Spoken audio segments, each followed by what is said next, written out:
सीधा रुख करते हैं प्रधानमंत्री नरेंद्र मोदी के बांग्लादेश दौरे की तरफ। सीधी तस्वीरें इस वक्त आपके सामने मौजूद हैं। कुछ देर पहले यशस्वी मंदिर में पूजा अर्चना की और अब उनका काफिला आगे बढ़ा है, आगे पहुंचा है। पूरा कार्यक्रम भी हम आपको बता रहे हैं कि इस कार्यक्रम के तहत लगातार वो आगे बढ़ रहे हैं। 2 दिन का दौरा है। एक तरफ पश्चिम बंगाल में चुनाव चल रहे हैं तो दूसरी तरफ प्रधानमंत्री नरेंद्र मोदी कल अपने इस दौरे के लिए निकले। कल ढाका पहुंचे, शानदार स्वागत किया गया। दरअसल कई मायनों में ये दौरा बेहद खास है। खासतौर से बांग्लादेश आज़ादी की 50वीं सालगिरह मना रहा है और साथ ही बांग्लादेश और भारत के कूटनीतिक रिश्तों के भी 50 साल यहाँ पर पूरे हुए हैं। तो शेख मुजीबुर रहमान को श्रद्धांजलि देने के लिए, नमन करने के लिए यहाँ पर पहुंचे हुए हैं। जिस तरह से बड़े संस्थापक के तौर पर अपनी भूमिका निभाई, एक योद्धा के तौर पर यहाँ पर सामने आए, स्मारक में पहुंचे हुए हैं पीएम मोदी।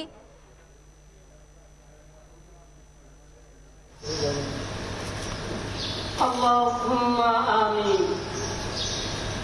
हे अल्लाह, এই দোয়া সব এখানে সাহিত্য সর্বকালের সর্বশ্রেষ্ঠ বাঙালি জাতির পিতা বঙ্গবন্ধু শেখ মুজিবুর রহমানের রুহের উপরে বর্ষণ করুন।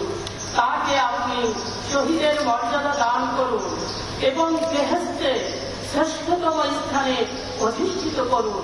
তার পিতামাতা, স্ত্রী, সন্তানগণ এবং পূর্বপুরুষ যারা কবরবাসী হয়েছেন সবাইকে আপনি ক্ষমা করুন এবং বেহেশতে নসিব করুন।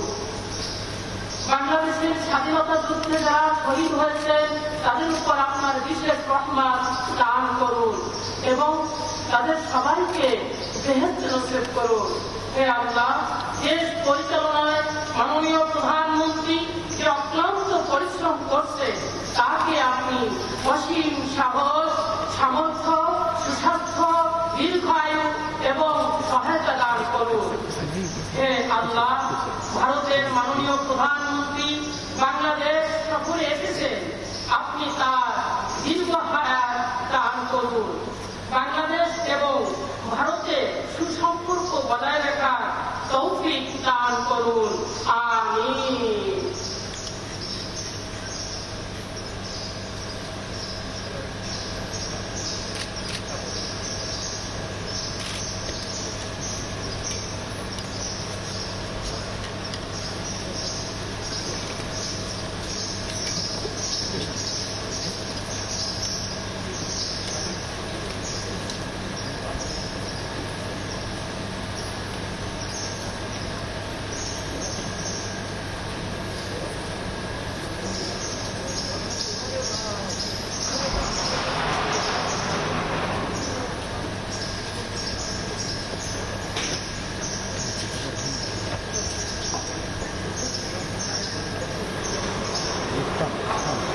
He's inside. He's going inside. But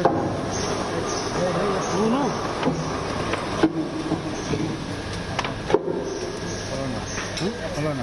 No. He's inside.